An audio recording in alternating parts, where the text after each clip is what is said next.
Hello बच्चों, हम पढ़ रहे थे क्लास 8th हिंदी मीडियम की विज्ञान, जिसमें हमारा चैप्टर 2 चल रहा था, जिसमें हम पेज नंबर आपको बता देता हूँ। पेज नंबर 20 तक पढ़ चुके थे। अब आज हम पेज नंबर 21 से पढ़ना स्टार्ट करेंगे। देखेंगे तो पढ़ना स्टार्ट करते हैं बच्चों। पशु आहार एवं कुक्कुट आहार में भी प्रतिजैविक मिलाए जाते हैं। हम पढ़ रहे थे प्रतिजैविक यानी कि एंटीबायोटिक के बारे में पढ़ रहे थे। तो पशु आहार जो होता है और कुक्कुट जो आहार जो मुर्गियों का खाना होता है, उसमें भी क्या प्रतिजैविक यानी कि एंटीबायोटिक मिलाए जाते हैं, जिसका उपयोग पशुओं में सूक्ष्मजीवों का संचरण रोकना है। जिसका उपयोग किस लिए किया जाता है? जो पशु होते हैं उनमें सूक्ष्मजीवों की वृद्धि को मतलब संचरण को रोकना है। उससे क्या होता है, सूक्ष्मजीवों की संचरण पशुओं में रुक जाता है। प्रतिजैविक का उपयोग कुछ पौधों के रोग नियंत्रण के लिए भी किया जाता है। और प्रतिजैविक का उपयोग कहाँ भी किया जाता है? पौधों में रोगों के नियंत्रण के लिए भी हम करते हैं। ध्यान रखना चाहिए कि डॉक्टर की सलाह पर ही प्रतिजैविक की दवाई लेनी चाहिए तथा उस दवा का कोर्स भी पूरा करना चाहिए। यदि आप प्रतिजैविक उस समय लेंगे जब उसकी आवश्यकता नहीं है, तो अगली बार जब आप बीमार होंगे और आपको प्रतिजैविक की आवश्यकता होगी तो वह उतनी प्रभावी नहीं होगी। तो क्या ध्यान रखना है आपको? डॉक्टर की सलाह के हिसाब से क्या करना है आपको? एंटीबायोटिक या प्रतिजैविक लेना है। यदि आपको प्रतिजैविक यानी कि एंटीबायोटिक टैबलेट की ज़रूरत नहीं है और आपने फिर भी उसको खा लिया, तो जब आप फिर से बीमार होंगे, जब कभी बीमार होंगे, तो वो प्रतिजैविक आपको असर नहीं करेगी, फिर उतनी प्रभावी नहीं होगी। इसके अतिरिक्त अनावश्यक रूप से ली गई प्रतिजैविक शरीर में उपस्थित जीवाणु भी नष्ट कर देती है। और आपको यदि प्रतिजैविक यानी कि एंटीबायोटिक की ज़रूरत ही नहीं है और आप फिर भी एंटीबायोटिक यानी कि प्रतिजैविक ले रहे हैं, तो वो क्या करते हैं, आपके शरीर के अंदर उपस्थित जो उपयोगी जीवाणु होते हैं उनको भी क्या कर देती है? नष्ट कर देती है। सर्दी जुकाम एवं फ्लू में प्रतिजैविक प्रभावशाली नहीं है, क्योंकि यह रोग विषाणु द्वारा होते हैं। सर्दी जुकाम एवं फ्लू जो भी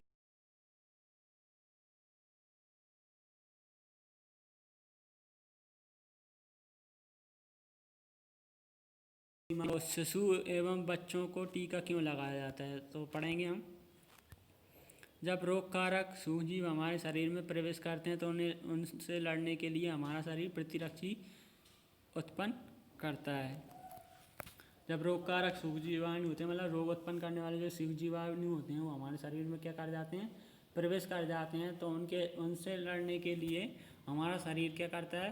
प्रतिरक्षी तंत्र उत्पन्न करता है। प्रतिरक्षी तंत्र उत्पन्न करता है और क्या होता है, शरीर को यह विस्मरण रहता है कि वह सूक्ष्मजीव अगर हमारे शरीर में पुनः प्रवेश करता है तो उससे किस प्रकार लड़ा जाए। तो जो हानिकारक सूक्ष्मजीव होते हैं वो हमारे शरीर में प्रवेश कर जाते हैं, तो ऑटोमेटिक हमारा शरीर उनसे लड़ने की क्षमता उत्पन्न कर लेता है और यह भी स्मरण कर लेता है कि ये सूक्ष्मजीव फिर से हमारे शरीर में आएंगे तो उनसे किस प्रकार लड़ा जाए। अतः यदि मृत अवस्था निष्क्रिय सूक्ष्मजीवों को स्वस्थ व्यक्ति के शरीर में प्रविष्ट कराया जाए, यदि क्या मृत अवस्था यानी कि निष्क्रिय जो सूक्ष्मजीव हैं उनको क्या किया जाए, एक स्वस्थ व्यक्ति के शरीर में प्रवेश कराया जाए, तो शरीर की कोशिकाएं उसी के अनुसार लड़ने के प्रतिरक्षी उत्पन्न करके रोग कारक को नष्ट कर देती हैं। तो जिस प्रकार कोई सूक्ष्मजीव भले ही निष्क्रिय और मृत अवस्था में सूक्ष्मजीव को एक स्वस्थ व्यक्ति के शरीर में प्रविष्ट कराया जाए, तो हमारा शरीर की कोशिकाएं जो होती हैं वो क्या करती हैं, उसी के अनुसार, मतलब जिस प्रकार का सूक्ष्मजीव होता है उसी के अनुसार क्या करती हैं, प्रतिरक्षी तंत्र उत्पन्न कर देती हैं, जो कि क्या करते हैं, रोग कारक को नष्ट कर देती हैं। प्रतिरक्षी हमारे शरीर में सदा के लिए बनी रहती हैं तथा रोग कारक सूक्ष्मजीव से हमारी सदा के लिए सुरक्षा करती हैं। और क्या करती हैं, रोग कारक जो सूक्ष्मजीव होता है उससे हमारी सदा के लिए सुरक्षा करती हैं। इस प्रकार क्या होता है, इस प्रकार टीका वैक्सीन कार्य करता है। इस प्रकार क्या करता है, टीका या वैक्सीन जो होता है वो क्या करता है, कार्य करता है। हैजा, क्षय रोग और चेचक तथा हेपेटाइटिस जैसी अनेक बीमारियों को वैक्सीन के द्वारा रोका जा सकता है। हैजा, क्षय, चेचक और हेपेटाइटिस बीमारी जो है वो उसके वैक्सीन या टीका के द्वारा रोकी जा सकती हैं। एडवर्ड जेनर ने चेचक के टीके की खोज 1798 ईस्वी में की थी। किसने की थी? चेचक के टीके की खोज एडवर्ड जेनर ने की थी। और कब की थी? एडवर्ड जेनर ने 1798 में। आपके बचपन में आपको भी अनेक रोगों से रक्षा करने के लिए टीके दिए गए होंगे। बचपन में आपने पोलियो का टीका लगता है और खसरा भी लगता है, जो आपको बचपन में टीके इस प्रकार के लगे होंगे। क्या आप इन रोगों की सूची तैयार कर सकते हैं? इसके लिए आप अपने माता पिता की मदद ले सकते हैं। तो आपको है ना क्या करना है, आप मतलब जो भी आपको टीके लगे हैं वो आप अपने पेरेंट्स के द्वारा उनको लिस्ट बना सकते हैं। सभी बच्चों को इन रोगों से सुरक्षा की आवश्यकता है। आवश्यक टीके निकट के अस्पताल में उपलब्ध होते हैं। जो बच्चों के लिए आवश्यक टीके होते हैं, छोटे बच्चों के लिए, वो क्या रहते हैं, अस्पताल, जो आपका अस्पताल होता है पास का, उसमें क्या रहते हैं, उपलब्ध रहते हैं। बच्चों को पोलियो से बचाने के लिए आपने टेलीविज़न एवं समाचार पत्रों में पोलियो के टीकाकरण के विज्ञापन पल्स पोलियो देखे होंगे। पोलियो ड्रॉप बच्चों को दिए जाने वाला वास्तव में एक टीका है। पोलियो ड्रॉप क्या है, एक प्रकार का पोलियो जो ड्रॉप आपको पिलाई जाती है वो क्या है, एक प्रकार का टीका या वैक्सीन है, जो कि आपको पोलियो की बीमारी से बचाता है। चेचक के विरुद्ध विश्वव्यापी अभियान चलाया गया, जिसके परिणामस्वरूप विश्व के अधिकांश भागों में चेचक का उन्मूलन हो गया। उन्मूलन मतलब कि चेचक की बीमारी जो है वो क्या हो गई है, समाप्त हो गई। आजकल सूक्ष्मजीवों से टीके का उत्पादन बड़े स्तर पर किया जाता है। आजकल क्या किया जाता है, बड़े स्तर पर सूक्ष्मजीवों से टीकों का उत्पादन किया जा रहा है, जिसमें मनुष्य एवं अनेक जंतुओं को अनेक रोगों से बचाया जाता है। ठीक है, अनेक टीका किसके द्वारा बनना है, सूक्ष्मजीवों के द्वारा बनना है, जिससे मनुष्य को अनेक रोगों से बचाया जा सकता है। मिट्टी की उर्वरता में वृद्धि। मिट्टी की उर्वरता में वृद्धि कैसे हुई? कुछ जीवाणु सूक्ष्मजीव होते हैं वो मिट्टी की उर्वरता में वृद्धि करते हैं, वो पढ़ेंगे। कुछ जीवाणु एवं नीलहरे शैवाल, कुछ जीवाणु तथा क्या, नीलहरे शैवाल वायुमंडलीय नाइट्रोजन का क्या करते हैं, स्थिरीकरण कर सकते हैं। कुछ जीवाणु और नीलहरे शैवाल क्या करते हैं, वायुमंडलीय जो नाइट्रोजन होती है उसके स्थिरीकरण कर सकते हैं। इस प्रकार मृदा में नाइट्रोजन का संवर्धन, इस प्रकार क्या होता है, मृदा में नाइट्रोजन का संवर्धन होता है तथा उसकी उर्वरता में क्या होती है, वृद्धि करते हैं। नाइट्रोजन स्थिरीकरण के द्वारा क्या होता है, मृदा में नाइट्रोजन की उत्पन्न होती है मृदा में, और उससे क्या होती है, उसकी उर्वरता शक्ति बढ़ती है। इसे सामान्यतः जैविक नाइट्रोजन स्थिरीकरण कहते हैं। आगे आपको यह डायग्राम दिया है नाइट्रोजन स्थिरीकरण साइनोबैक्टीरिया के द्वारा नाइट्रोजन स्थिरीकरण का, ये यहाँ पे डायग्राम आपको दिया गया है। ये जैसे ये डायग्राम आपने पानी में देखे भी होंगे इस प्रकार के,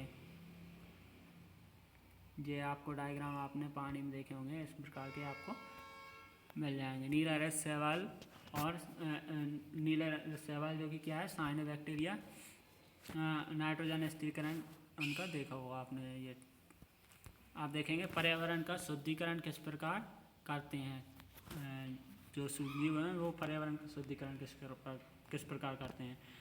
आप अपने विद्यालय की माली को देखने के पश्चात पहली बूझो और दूसरे विद्यार्थी ने घरों व बगीचों से पत्तियां एवं फल सब्जियों का कचरा एकत्र करके उसके निपटान के लिए बनाए गए गड्ढे में डाला। अपने विद्यालय के माली को देखने के पश्चात क्या किया, पहली और बूझो जो क्या हैं, जो कि हमारे चैप्टर में जो नाम लिए गए हैं वो यूज करते हैं। तो देखेंगे पहली और बूझो ने क्या किया, अपने विद्यालय के माली को देखा और दूसरे विद्यार्थियों ने घरों व बगीचों से क्या किया, पहली बूझो और जो दूसरे विद्यार्थी उन्होंने क्या किया, घरों व बगीचों से पत्तियों में फल सब्जियों के कचरा को एकत्रित करके उसके निपटान के लिए क्या किया, एक गड्ढा बनाया और गड्ढे में उस कचरे को डाल दिया। कुछ समय बाद इसका विघटन होने से यह खाद में परिवर्तित हो गया। कुछ समय पश्चात क्या हुआ, इसका विघटन हो गया और वो क्या हुआ, खाद में परिवर्तित हो गया। पहली और बूझो जो कि हमने नाम लिए हैं कि यह किस प्रकार हो सकता है, वो क्या करते हैं, यह किस प्रकार हो सकता है कि हमने जो कचरा डाला था वो खाद में परिवर्तित कैसे हो गया। तो क्रियाकलाप देखते हैं 2.5, जिसमें देखिए 2 गमले लेकर प्रत्येक को मिट्टी से आधा भर दीजिए। 2 गमले लेने हैं और उनमें क्या करना है, प्रत्येक को आधा आधा भर देना है। इन्हें ए एवं बी चिन्हित कीजिए। एक गमले को ए नाम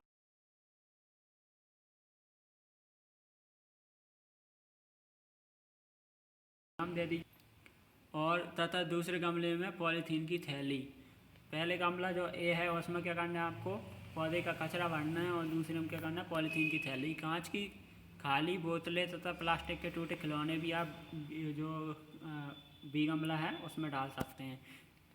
उन्हें एक और रख दीजिए और 3-4 सप्ताह बाद उनका प्रक्षेपण देखिए।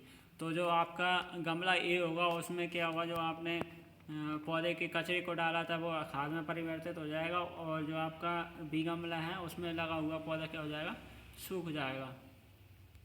क्या आपको दोनों गमलों की वस्तुओं में कोई अंतर दिखाई देता है? यदि हाँ तो क्या अंतर परिलक्षित होता है? आप देखेंगे कि गमला ए के पादप अपशिष्ट का अपघटन हो गया है। आपका जो गमला ए था उसके जो पादप अपशिष्ट थे, पादप मतलब पौधे का कचरा था, उसका क्या हो गया, अपघटन हो गया है।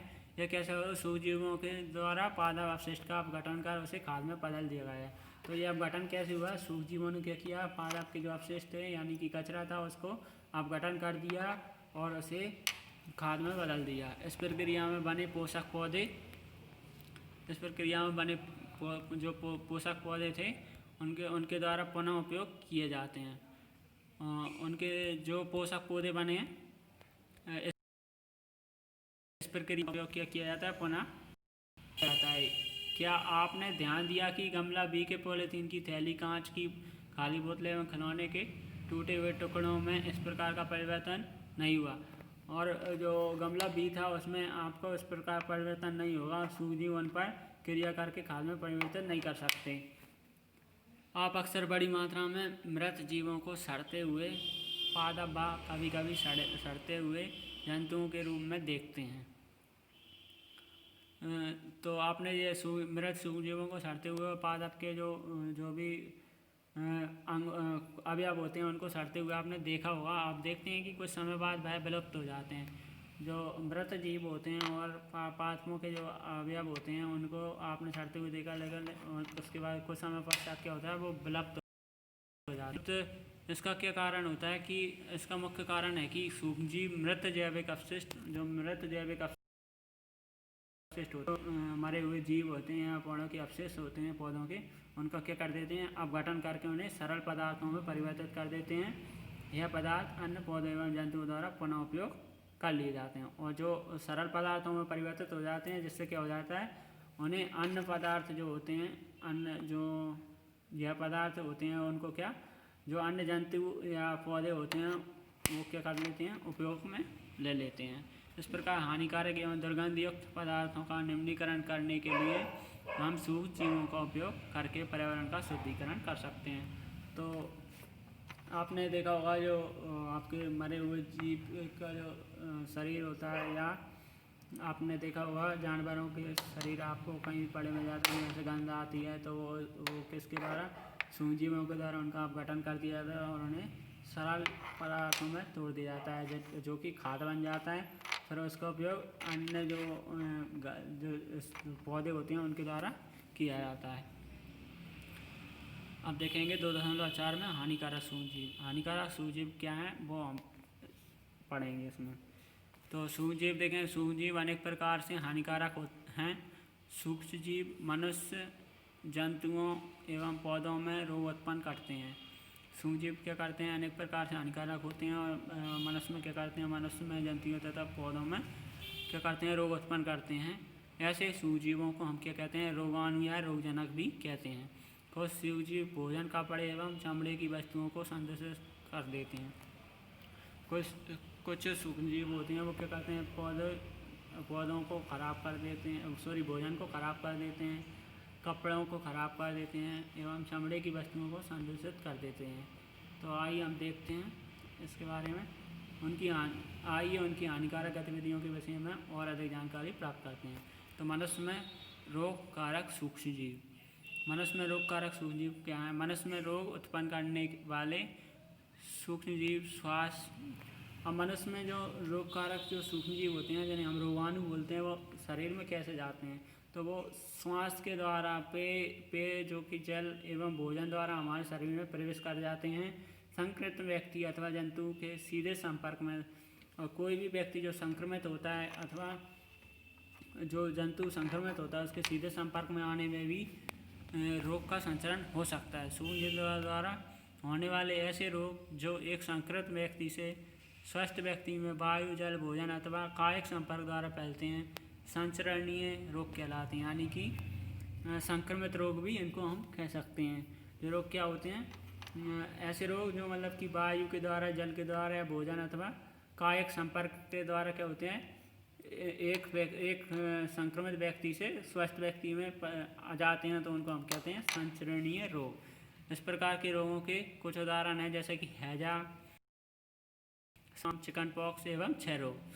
जब जुकाम से पीड़ित कोई व्यक्ति छींकता है तो सूक्ष्म बूंदों के साथ हजारों रोग कारक बाहर आते हैं। ठीक है, जब जुकाम से पीड़ित जो भी व्यक्ति होता है वो छींकता है तो उसके साथ क्या होता है, बूंदों के साथ सूक्ष्मजीव के साथ हजारों रोग कारक यानी कि वायरस, विषाणु वायु में आ जाते हैं। यह वायरस श्वास के साथ ले जाने वाली वायु के साथ शरीर में प्रवेश कर जाते हैं। और ये क्या होता है, स्वस्थ व्यक्ति जब श्वास लेता है तो ये उसके शरीर में प्रवेश कर जाते हैं।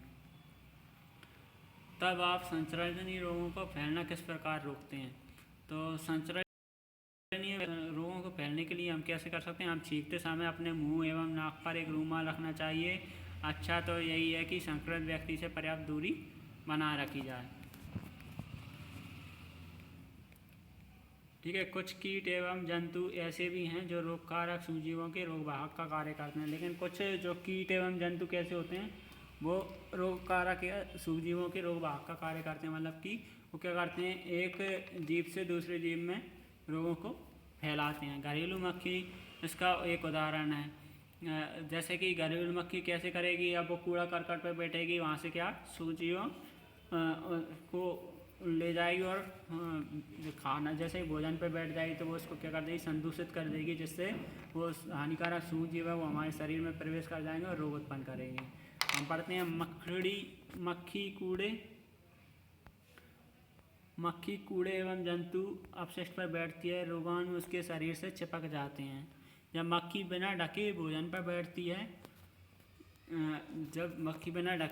बैठती है तो रोगाणु का स्थानांतरण संभव है। तो मक्खी जो बिना ढका हुआ बैठती है तो जो रोगाणु है वो भोजन पर चले जाते हैं।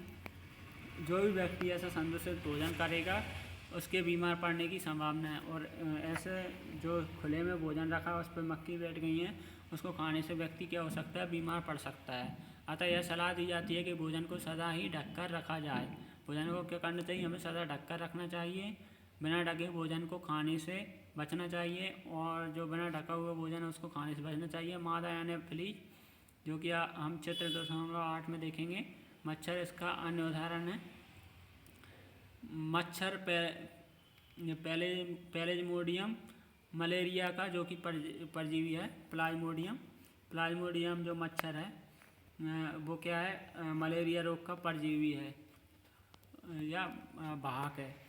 मादा एडिस मच्छर डेंगू के वायरस का वाहक है। और मादा जो एडिस मच्छर होता है, देखो मादा एनाफ्लीज है वो क्या है, मलेरिया रोग का वाहक है, जो कि प्लाज्मोडियम भी है। ठीक है, और मादा एडिस मच्छर जो है वो क्या है, डेंगू के वायरस का वाहक है। मादा एडिस मच्छर जो होता है वो डेंगू का जो वायरस होता है उसके वाहक का कार्य करता है। हम मलेरिया अथवा डेंगू का नियंत्रण किस प्रकार कर सकते हैं?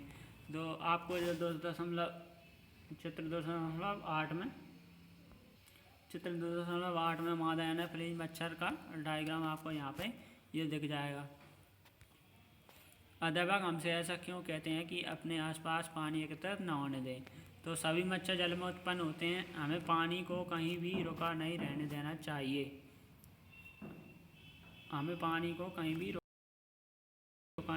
टायरों एवं फूलदानों इत्यादि में कहीं भी जल को एकत्रित न होने देना। हमें क्या करना चाहिए, मच्छरों जो जल है उसको कहीं भी एकत्रित नहीं होने देना चाहिए। कूलर में भी, टायरों में भी और फूलदान इत्यादि में कहीं भी जल को एकत्रित नहीं होने देना चाहिए। अतः अपने आसपास के स्थानों को स्वच्छ एवं शुष्क रखकर हम मच्छरों को पैदा होने से रोक सकते हैं। ऐसे उपायों की सूची बनाने का प्रयास कीजिए जिससे अपनाकर मलेरिया को फैलने से रोका जा सके। ये सूची आप अपने घर पे बना सकते हैं। यह यहाँ पे आपको मनुष्यों में सूक्ष्मजीवों द्वारा होने वाले सामान्य रोगों की यहाँ पे सूची आपको दी गई है। देखेंगे इसमें क्षय रोग जो कि टीबी बोलते हैं हम जिसको, किसके द्वारा होता है, जीवाणु के द्वारा होता है और इसका संचरण कैसे होता है? वायु में होता है। और अगला जो रोग है वो क्या है? खसरा। खसरा किसके द्वारा होता है? वायरस के द्वारा होता है और इसका संचरण वायु में होता है। और अगला क्या है? चिकन पॉक्स, जो कि क्या वायरस के द्वारा ही होता है। पोलियो भी क्या है? वायरस के द्वारा होता है और इनका संचरण किससे होता है? वायु द्वारा, सीधे वायु द्वारा होता है। चिकन पॉक्स का सीधे संपर्क यानी कि संक्रमण से भी होता है। और पोलियो वायु और जल द्वारा होता है। बचाव के उपाय क्या हैं इनके? रोगी व्यक्ति को पूरी तरह से अन्य व्यक्तियों से अलग रखना, रोगी की व्यक्तिगत वस्तुओं को अलग रखना, उचित समय पर टीकाकरण करना। अगला है हैजा और टाइफाइड। तो हैजा रोग होता है जीवाणु से, इसका संचरण होता है जल और भोजन के माध्यम से। और टाइफाइड रोग किससे होता है? जीवाणु से ही होता है और इसका संचरण किससे होता है? जल के द्वारा होता है। इसके बचाव के उपाय क्या हैं? व्यक्तिगत स्वच्छता एवं अच्छी आदतों को अपनाना, भली भांति पके भोजन, उबला पेयजल एवं टीकाकरण करना इसके बचाव के उपाय हैं। हेपेटाइटिस ए, ये किसके द्वारा होता है? वायरस के द्वारा होता है, जो कि जल के माध्यम से होता है। इसके बचाव के उदाहरण उबले हुए पेय जल का प्रयोग करना चाहिए और टीकाकरण करना चाहिए। मलेरिया इसका भाग क्या है? प्रोटोजोआ, जो कि एक मच्छर है। मच्छरदानियों का प्रयोग, मच्छर भगाने वाले रसायन का प्रयोग, कीटनाशक का छिड़काव एवं मच्छर के प्रजनन रोकने के लिए जल को किसी भी स्थान पर एकत्रित नहीं रहना देना चाहिए। अब देखेंगे इसमें मनुष्य में होने वाले कुछ सामान्य रोग, उनके फैलने तथा रोकने के कुछ उपाय। तालिका में आपने 2.1 जो तालिका दी है उसमें आपने देख लिए हैं। ठीक है, इस वीडियो में यहीं तक। इससे आगे का हम अगली वीडियो में पढ़ेंगे। तब तक के लिए धन्यवाद।